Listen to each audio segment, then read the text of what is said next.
Hello, and thank you for tuning in to Magic is Real.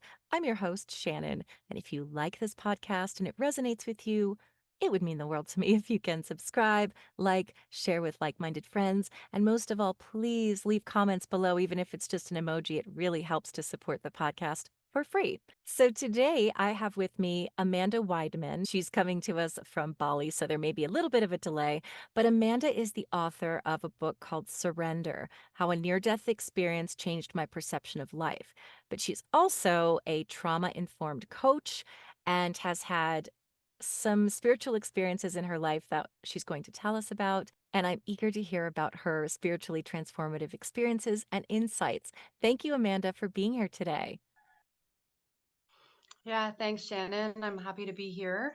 So, I'm pretty sure the reason that you contacted me was because of my near-death out-of-body experience in a car accident. I'm from Canada. I have lived most of my life between Toronto and Vancouver, worked as a paramedic for about 13 years. And yeah, I would say before my car accident with my out-of-body experience, I had been living a typical Canadian life, um, working regular and overtime hours. Had a long-term partner for about 12 or 13 years at the time. Owned a little house in the mountains, had 2 weeks of holiday a year, just kind of like doing the regular thing that society tells you you're supposed to do. And in August of 2017, my ex-partner and I were driving home from a camping trip on a high mountain road. And the road was really skinny and the mountain went like straight up on one side and then drop off on the other with a little guardrail, a little concrete guardrail. So another car lost control and came in our lane. And so we swerved to lose track of where we were to avoid him. And our car kind of like veered onto the gravel shoulder, lost control, and started spinning.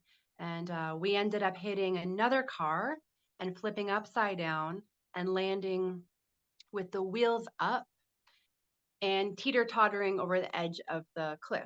So the front end of the car was like hanging over, and the back end was on the roadside.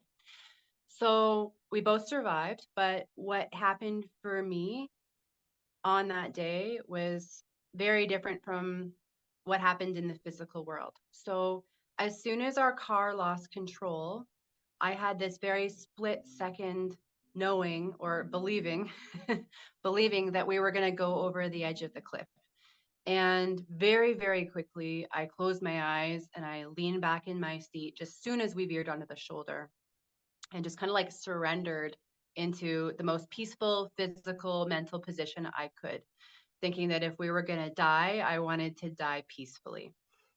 And I'd also worked as a paramedic in that area for a long time. And it was very well known that most accidents that happen there, the car goes over the edge of the cliff, the people die. That's just how it is. It's probably why I just instinctively took that surrender position. And it seemed as though as soon as I did that, time on Earth stopped. It was as though Earth, like someone pressed a pause button, and I started to have an experience that was out of the body and outside of like regular time and space. So I'm leaning back in my seat, I'm relaxing, my eyes are closed, and I'm thinking I'm going to die. And I'm just trying to like think about going up and pop. Sure enough, I popped up and out of my body for the first time consciously that I can remember doing that in this life. And what it was like was as though someone slowly put earplugs or earmuffs over my ears. My hearing just kind of like went away. My heaviness, like the regular heaviness of the body, was suddenly gone, as though I didn't have to hold myself up or float or do any, like it was just happening. There's no tension, no anxiety, no contraction or compaction of being in a human body. Sure. So I leaned back in my seat. I just kind of surrendered to the experience and closed my eyes. And as soon as that happened, so very surprisingly to me, I popped out of my body. And I've never had that happen that I remember, but all of my awareness was somewhere else, as though Earth was on pause. And it was like someone put earmuffs or earplugs in my ears. I couldn't feel the heaviness of my body anymore. I just felt fully light, but also very fully awake and fully aware.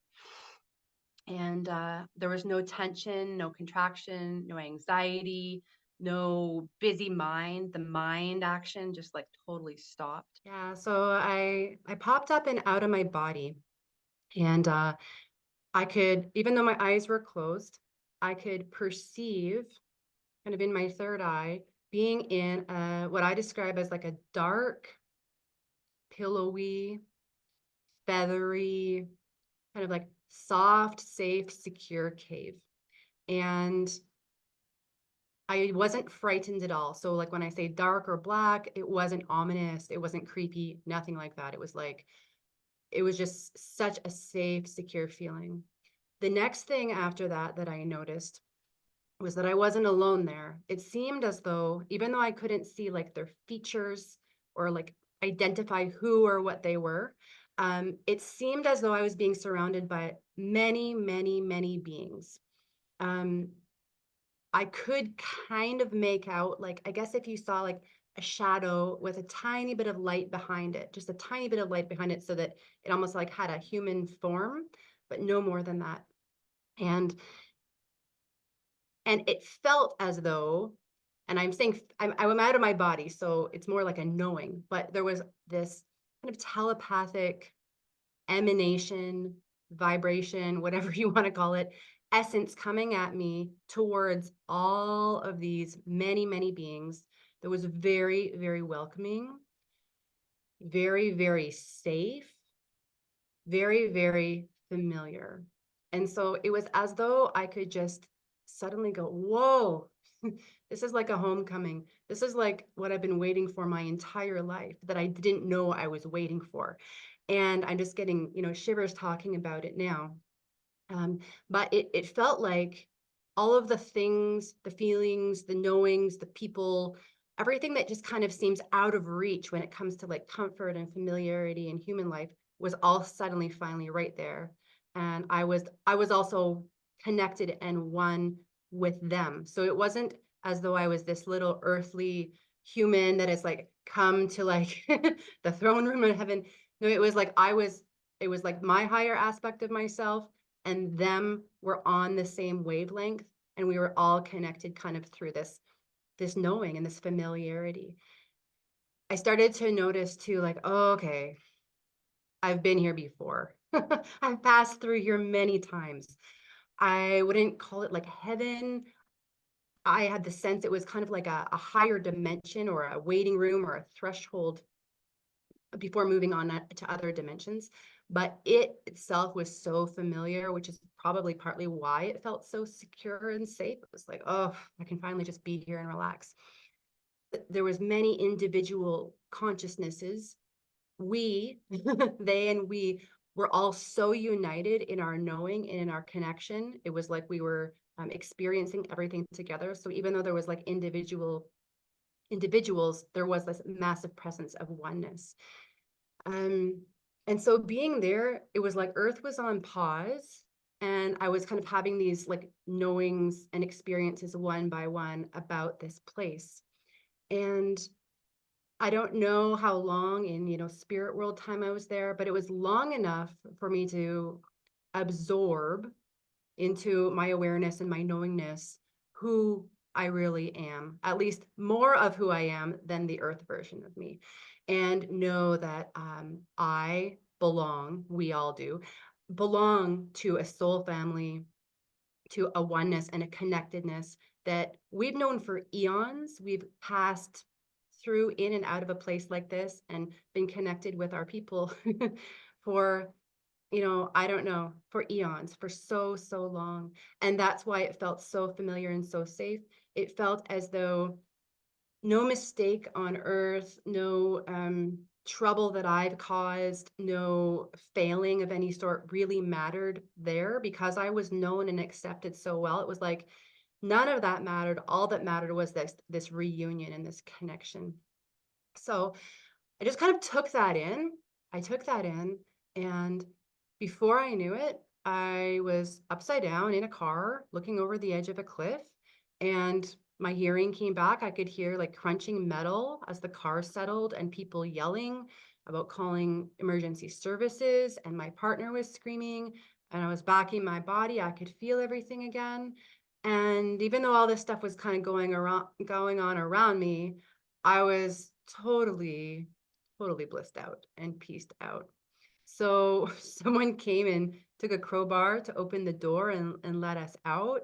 And I was uninjured. I had some whiplash on my shoulder, and I just remember climbing onto the guardrail, looking over the edge of the cliff at the trees, and just being in this total serenity, not even really noticing everything that was going on around me, because that experience was actually more real and more deep than any human experience I'd ever had. So to this day, even that is more real than this. And so I was just on that guardrail, just experiencing that serenity and bliss right after the accident. Thank you so much for sharing that, Amanda. I know you've told the story so many times, and it means a lot for you to share it again. That was so beautifully explained. It's what a lot of near-death experiencers say, that that is more real than here. And that is why I just got a tattoo on my arm that says life is but a dream, to remind myself this is literally this is the dream and that's the reality. So I appreciate that so much. Now, I'd love to go back in time to before this happened. It sounds like you were a paramedic, so you knew that the best thing was to not fight it. But did you also know from a spiritual perspective at that time the concept of letting go in that way? Were you spiritual before or not? No, no, great question. So I grew up in, I would say, like a evangelical church in Canada. My family was quite religious. And although there was like a lot of like church events and kind of like social functions that we were part of like throughout the whole week, there was no actual teaching or experience of like any kind of direct contact with the mystical, with higher dimensions, with angels, with all these things. Although I, as a human being, had always like sensed that what was in these religious texts was so much more than what I had been exposed to in all these like ritualistic church attendances. But at the day of the car accident, it would have been more from like paramedic training than spirituality that I chose to kind of relax and be like that. I'd had lots of patients who had had like, different traumatic experiences over the years, of course, and seeing how different people reacted to trauma kind of imprinted on my mind, like the people that really are unable to relax in any way or find any kind of gravity in their center are the ones that suffer the most. And so, yeah, even though it was a real split second, I was like, okay, I know what to do. And, with things like this too, I can't prove this, but I have the sense that many of us who are on a spiritual path do have like some kind of training, whether it's in the dream state before we came into this life in meditation, on how to work with our invisible body, how to jump into it, how to relax it, how to do stuff. And so I have the sense that I had been doing that in previous lives or in forgotten dreams in this life because it just came so naturally also. Yeah. That makes total sense. Did you come out of this near death well, I guess if you do call it that, near death experience, some people call it out of bodies, but are you comfortable with that term?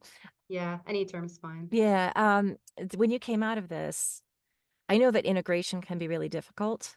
Was it for you? Yeah, and it still is.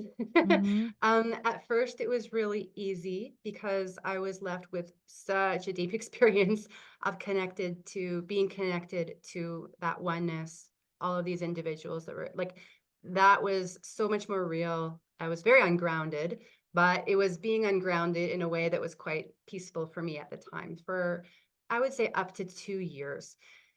Um, I still worked at my job for a long while. I think I was at my job for about a year, maybe a year and a half. After the car accident, I still kind of did my regular routine and I didn't talk too much about this kind of stuff. But I was just kind of like enjoying for the first time an expanded awareness of being connected to nature, of, like I felt closer to my dogs, like the colors were brighter. So it was like kind of walking in like the most beauty I'd ever experienced. So there was no trouble then. But then after the 2-year mark, let's see, Yeah, it would be somewhere in between the 2 and 3 year mark, just around the time of the pandemic starting. I started to slip. And I think the timing was interesting because I know we're all affected by collective energy. And I was now very super sensitive to whatever was going on since the car accident. And so around that time, I started to really dip. And although I wasn't, afraid of getting sick or anything like that, I just felt this massive wave of heaviness come over me.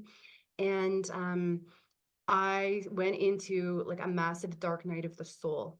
And this lasted again, like around 2 years ish, where all of my old stuff came back. Eating disorder from being in high school, body dysmorphia, um, having trouble socially, just like feeling like everyone was staring at me, a little bit of paranoia, massive anxiety, intrusive dreams, like negative dreams. The list goes on. All these things that I used to struggle with as a teenager, that I some of them I had actually forgot about because it's been so long.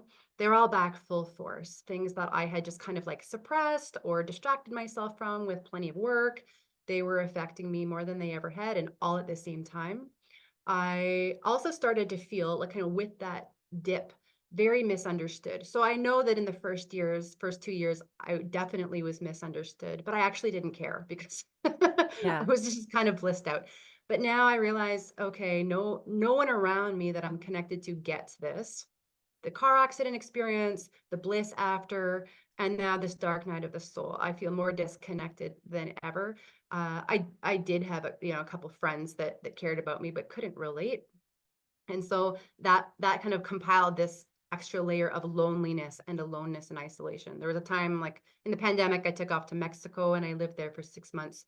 And I remember being on a beach and looking at people swimming and talking, and I just thought, how are they doing that? I was just so disconnected. So this started like a whole beginning of the process of trauma healing from other things that had happened in my life. So for my near death experience, although it did bring so much positivity, it brings light on everything, the good, the bad, and the ugly. And I think that for me, at least, it had to happen in time, because if it all happened at once, like you can't process good and terror in the same moment usually. So those next couple of years of dark night of the soul started to kind of, yeah, lead me to all the parts of myself that I had really denied and suppressed. Yeah. And do you attribute that to the near death experience itself or just your soul's evolution of, hey, there's still stuff that you need to address and heal just because that was going to happen anyway? And also, I would assume the trauma of the actual accident, which would be very traumatic. I'm not sure. And also, did you have injuries that you were recovering from, and that that kind of thing would also be very traumatic. Yeah, so I had whiplash on my shoulder. It was not a big deal. I took 4 months off work though, because I didn't want to be like, they didn't want me lifting anyone. So the accident itself wasn't super traumatic for me, but what it did do, it was like some kind of opening. Hmm. It was like a massive opening to spiritual dimensions that I was not used to. And yeah, so to answer your question, I would say yes, this was as a result of the car accident. And then at the same time, dipping that low into the dark night of the soul stuff brought this huge disconnection from what I had experienced in the car accident. So I couldn't access even a little bit of it. So up until then, if I would meditate the way that I dreamt, I could never go back, go back fully, but the knowingness and the memory of it, I could kind of bring into myself to kind of like feed myself. But in this deep dark night of the soul, it was a massive, massive spiritual disconnection to the point where like I was having really even paranoid thoughts like, is God even real? Like, did that even happen? These kind of questions. So I definitely did not talk about my out of body experience to people during that time because I was just so disconnected and being taken apart. Yeah. Yeah, were you able to talk about it with your partner at the time and your family at all? I guess your family would be. I would be curious to know how they would process something like that if they're evangelicals. Right. Well, it was pretty obvious. I saw my family. My family lives in Toronto, and as an adult, I'd always kind of lived quite far away from them. but I did end up seeing them a couple times in those first couple years, and it was pretty obvious that something had happened. I I just remember being with them and noticing how light I felt and how connected to nature and how positive I felt. And they would be know me as more like a little bit different than that. So when I did talk on certain occasions about it, uh, there was a lot of there was just a lot of silence. I'll say a lot of silence because it wasn't. Kind of looking back, it wasn't like a storytelling. It was like, oh my goodness, this just happened to me. And the energy of speaking about it so soon after the car accident was it was pretty obvious something had happened. So I think that came into direct conflict with what their idea of reality is or was. And there wasn't a lot of feedback. There was some listening. I remember people saying something like, well, that's a mystery to me, kind of thing. But knowing that they probably thought that I was pretty out there and just kind of sensing that, I stopped talking about it. I really kind of like put the lid on it. Didn't really talk about it to anyone because my intention wasn't to be separate from people that I cared about, and I realized that it was starting to cause that. And even up to this day, if I do bring it up, in family circles, sometimes there's like this, what's the right word? A little bit like almost like an argument or a debate that wants to start. So I definitely drop it. I definitely drop it because someone's direct experience based on a person's like teaching from other people in books, they just don't always collide. Yeah, Yeah. definitely. I understand that. And, I'm a medium, so I understand that too, that there are a lot of people close to me who are religious and they're like, it's God doesn't like that. That's demons you're talking to or whatever. And all I can say is I totally respect that, but this is my truth and my experience, and that's not at all how I'm processing this. So, on that note, after your experience, did you notice that your intuition was heightened? Were you able to pick up on messages from the other side or have psychic premonitions or anything like that? Yeah, for sure. I'm not a medium. I'm not somebody who can go into a state where I can, get messages and that kind of thing. What did start to happen and continues to this day are a lot of dreams. So I used to, up until the car accident, dream like, dreams you can't remember, dreams that are kind of chaotic and difficult to make sense of, and you forget right away. And then after the accident, I would say 20, maybe 10 to 20% of my dreams started to be extremely different. Like I describe them as like crystal clear, very vivid, um, and with sensations in my energy body. Whether it's like explosion of love in my heart or like gripping fear because I'm like flying over the edge of a cliff, like flying or something like Yeah. that. So in that kind of 20% of the dreams, I pay more attention to what's going on in there because they have turned out to have something to do with reality that has played out in the future. So, and yeah, I'm just trying to think. Like I had a dream. Oh yeah, one of my cousins who I hadn't talked to in like, I don't know, 15 or 20 years, I had a dream that he was hooked up to a bunch of life support machines and falling asleep and waking up. And I was like having quite an emotional reaction. And I woke up and about 6 weeks later, I got a call from my dad saying that my cousin had just been released from jail and taken too many drugs. His body wasn't used to it. And he overdosed. They took him to the hospital. And even though he was on life support, they couldn't keep him alive. And so dreams like that would happen. And at the time of the dream, I didn't think anything of it, like interesting. But then, within a day, a week, or maximum like a month or two, an event would happen in the physical world. So that is now just kind of like my norm. Mhm. Um, yeah, that definitely started after the near death experience. Yeah, that's very common. Not everybody experiences that, but my take on it is that once your soul leaves your body, it remembers where it comes from and it remembers what it can do, and it's more in touch with that other side because the veil is much thinner once you've realized there is no wall there. And so you're a lot more open to that kind of thing. You and I talked a little bit before the I started recording, and you mentioned that you'd had other out of body type experiences. Would you like to share some of those, or any one in particular? Yeah, sure. So for me, this car accident experience was it was new to kind of pop out of my body in such an extreme way and go to this place that had such an extreme effect on me. In the months following, I started to, with this kind of like opening to the spiritual world and our memories, my memories, I started to remember things from my childhood that I had completely blocked out. And I mean, completely blocked out. I'd heard that you block things out from your childhood sometimes. I believe that that was true, but now I know that many of us do. So, one of the things that I blocked out for sure was a period of time when I was about 3 or 4 years old. And I, on a regular basis, would have nightmares in my bedroom. And then when I'd wake up from the nightmare, the being from the nightmare or groups of beings from the nightmares would still be in my room. I could see them like with my physical eyes. As a kid, we're like super open. So this was very traumatic for me as a child. I would sometimes wet the bed because I couldn't make it to the bathroom. Like one of them would be in the way of the door. So this was an experience that I had to keep to myself because of the type of home that I was growing up in. I didn't want to be taken to like an exorcist or something like that.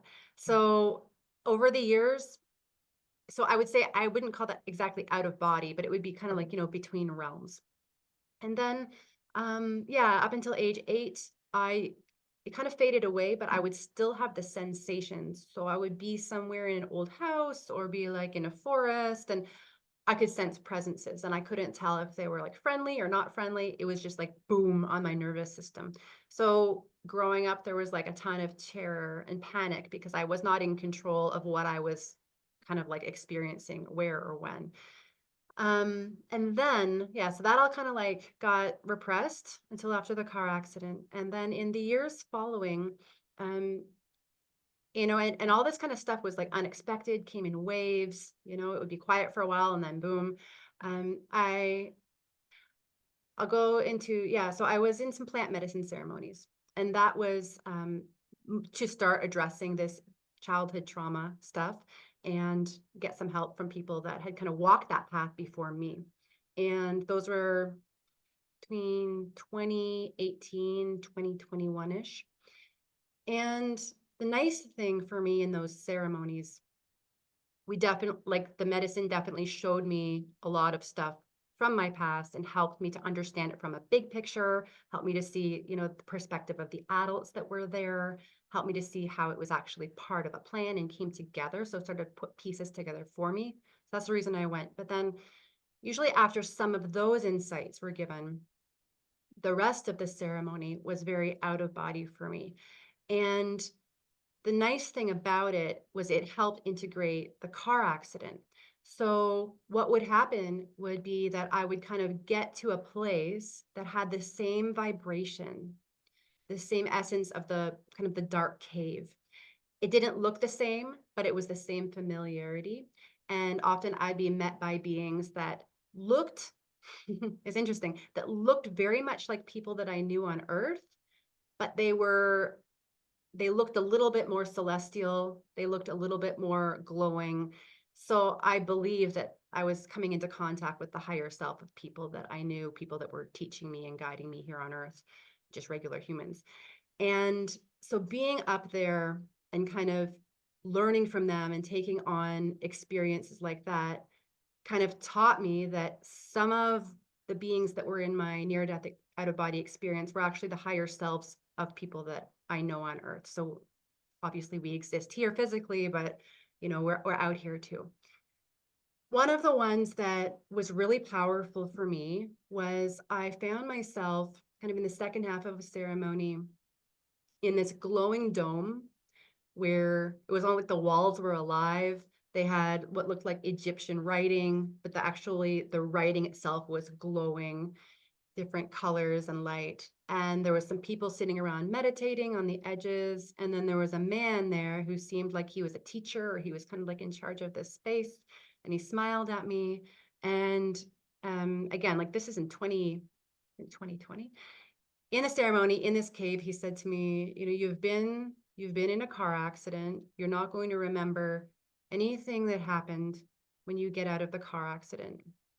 Um, but life is going to be very difficult for you after the fact. There's going to be a lot of contrast, and you won't know exactly why. But we're going to send to you a medicine you've used before in other lives that's going to help you understand what happened and help you integrate and help open more doors and more windows for you. You won't remember this conversation till much later, but you're not alone. And when I came out of the ceremony, well, actually, even in that Egyptian cave, it was the shaman. It was the shaman that was facilitating this ceremony in 2020. It was like the higher self of him was communicating. So these kind of experiences, many of them came in the second half of ceremonies, where often people do go into higher realms. And it was like a continuation of teaching since the car accident, things that are still, even to this day, unfolding. So yeah, that's been part of it for sure. Yeah, I mean, to me, it sounds like you've always been intuitive.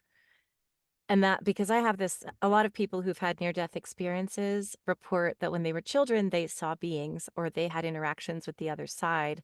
And of course, we all do. I mean, I think children don't have that filter. So a lot of children experience this. But when I am hearing your story, I know that you're not a medium or like a working medium, but I do still believe that you are a medium anyway, that you've always had this and that my suspicion, and I'd love to hear your thoughts, is that you were sent to the other side sort of as well as part of your journey, but also to remind you who you are, because I think that everybody has the capacity to tap into the other realms, but not everybody's really designed that way. So not everyone's as sensitive. Some of us are a lot more sensitive than others. And so we will have greater access to that or just more of an interest in it or more of a belief in it than somebody that might go, "Ah, I don't even believe in that stuff." And it doesn't mean they can't do it too. They just don't believe in it. What do you think about that? Do you think that the near death experience was part of your soul contract or journey? Yeah. About the beings in the room, that's that's a at first I thought that it was just all trouble, like it was all bad. But then doing more work and then more remembering and then working with guides and teachers, I was able to kind of go back and maybe pinpoint a little bit more of what was going on. And one of the things that I did see that scared the life out of me was this huge blue wolf in the corner. And I always thought that this was like troublesome, this was like Yeah. out to get me, out to get me as a kid. But then kind of like working through the ceremonies and working with teachers, my spirit guides have always been wolves and It's a dogs since protector. the I was car going to accident. say it's a totally a protector wolf. Yeah, Mhm. yeah, exactly. So I also had the sense that these beings now, like actually placing them, are beings that I've known before and kind of came in with me, and for whatever reason I could see them. But I was in a home, I was in an environment that there was no place to integrate that or understand that. So I was kind of caught between two worlds. And, physical survival and belonging, like for me, took over connection with these guys and continuing on my path. And yeah, that's definitely true. And I know that I shut down this stuff on purpose because there was literally no support for learning how this worked. And it was just better to close the door back then. Yeah. I mean, to me, it's sort of like you had this experience to be reawakened to that part of you that you shut down because it wasn't embraced in your community, in your family. I think you're right. It definitely 100% woke that back up. 100%. And once I said yes to, okay, let's do this, I need to understand what's going on. Obviously, the doors are open. And that didn't happen right away. Like I was still pretty reluctant, even though I didn't live with my family, didn't share the same beliefs as them. I wanted to stay in control of my life. Like I had things set in the regular Western modern society, the way we do things. And this kind of thing, it didn't seem like it was going to fit in at all to my life. So it took a really long time to kind of sit down and say, okay, like, yeah, I surrendered in the car accident. Yeah, I survived that. But I actually surrender to the spirits, the good guiding spirits, and wherever they and me and my higher self are going. I'm not going to try and control this anymore. So it would have had to take, for me personally, something as severe as that accident to open that back up. Hmm. Yeah, that's what it sounds like to me too. Now you are a trauma-informed coach. Can you tell us about what that entails for you and why people come to you and how this experience has helped you to help others? Yeah, for sure. So the reason that I wanted to get into coaching and this kind of stuff, when I was a teenager, between like 13 and 18, even beyond, but especially in those years, I really struggled with depression and eating disorder stuff. Like I was just really a mess, real mess. And back then, there was no one, not one person that I had access to that could understand me in any way, shape, or form. I was pumped up with a lot of antidepressants. Uh, I was always just kind of like pushed and prodded to like be normal, go to school, like go do this social thing. Like we don't want anyone to think anything's wrong with you, kind of thing. So I wanted to get into coaching and supporting other people who might find themselves in some of those things, whether it's a dark night at the soul, whether it's kind of like being stuck in between worlds, like with paranoia and those kind of things, feeling ungrounded, simply because I just wished even one person would have come along. And I did have to learn how to stand on my own 2 feet, obviously.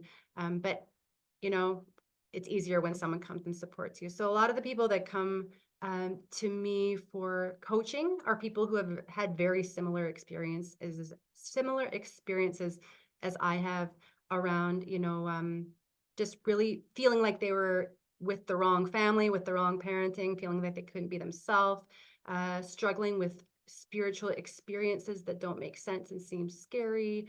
Um, I had a lot of like narcissistic parenting from one of my parents. And so a lot of people that come are learning how to step out of that and to believe in themselves and to create boundaries. I was in a lot of domestic violence in my long-term relationship. So some of the people who have come are people who are stepping out of that for the first time. So those are some of the reasons.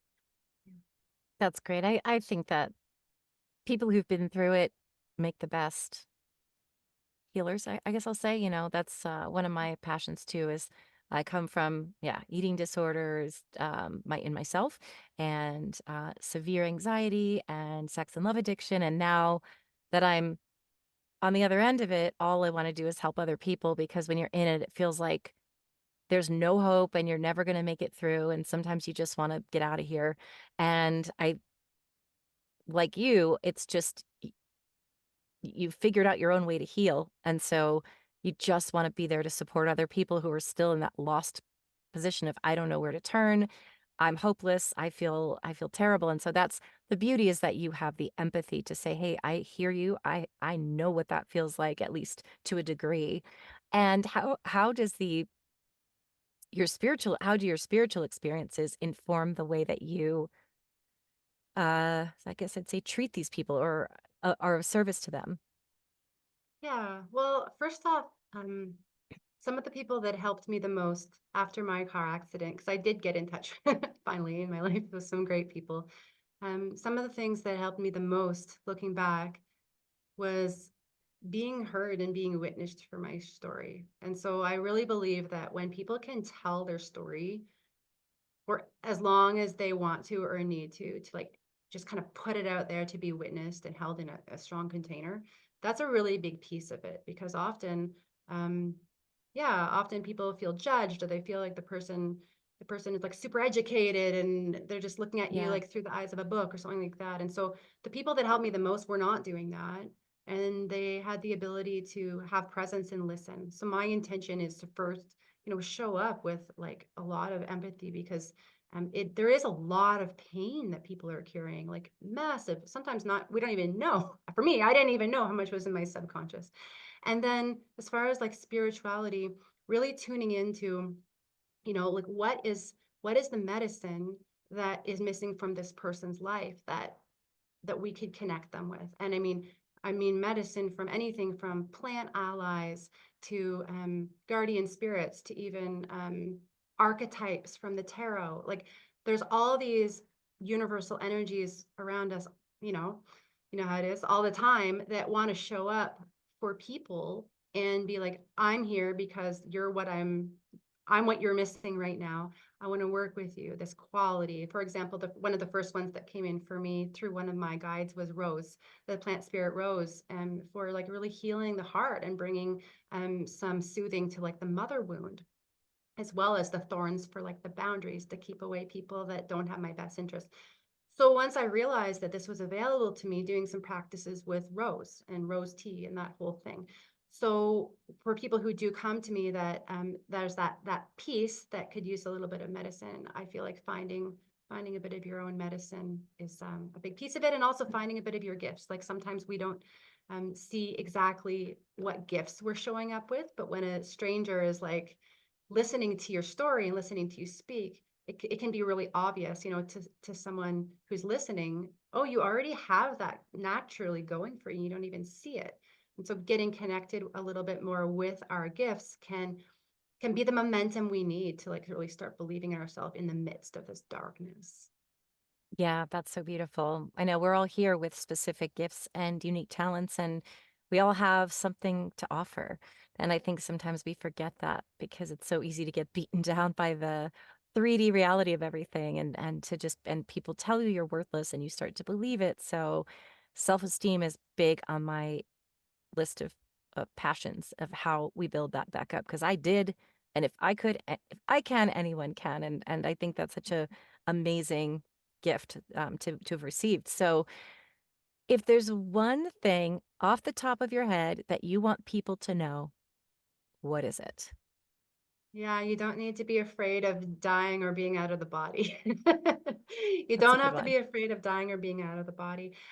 I can't say exactly how it is from person to person, but I do know that we are all connected to a vast pantheon of beings, some higher selves, some angels, some, high divine spirit guides, all kinds of supportive universal characters and energies that are all very connected in oneness.